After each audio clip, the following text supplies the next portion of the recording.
রহমতের নবীজি খেজুরের বাগানের পাশ দিয়ে নবীজি হেঁটে যাচ্ছেন মদিনায়।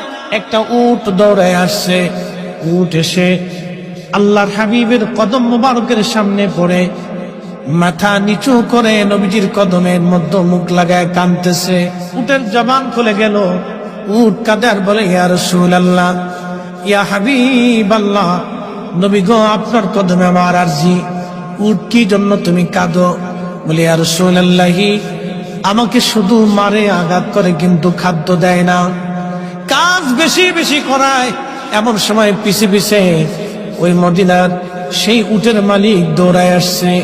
আল্লাহর নবী বললেন, ও উটের মালিক, তুমি কি উটের মালিক? বলে, হ্যাঁ ইয়া রাসূলুল্লাহ।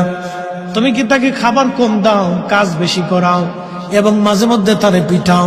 বলে, ইয়া রাসূলুল্লাহ, কি করে আপনি জানলেন?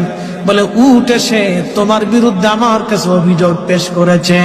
একবার জোরে বলা যাবে কি আল্লাহু আকবার।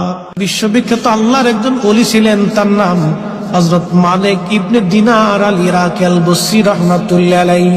হযরত মালিক ইবনে দিনার তিনি প্রত্যেক বছরে মক্কায় হজ করার জন্য ইরাকের বসরা থেকে আসতেন। এক বছর তিনি হজে আসলেন, হজ শেষ করলেন। হজ শেষ করার পরে আল্লাহর দরবারে দোয়া করলেন, আল্লাহ, আপনি দয়া করে আমাকে জানান কার হজ হলো, কার হজ হলো না। আপনি দয়া করে আমাকে একটু জানান আল্লাহ। উনি দোয়া করলেন, কান্নাকাটি করলেন, আল্লাহ, এত মানুষ হজে আসলো, কিন্তু দোয়া কবুল হলো কি হলো না জানা নাই। আল্লাহ রাব্বুল আলামিন রাত্রিবেলা হযরত মালিক ইবনে দিনারকে স্বপ্ন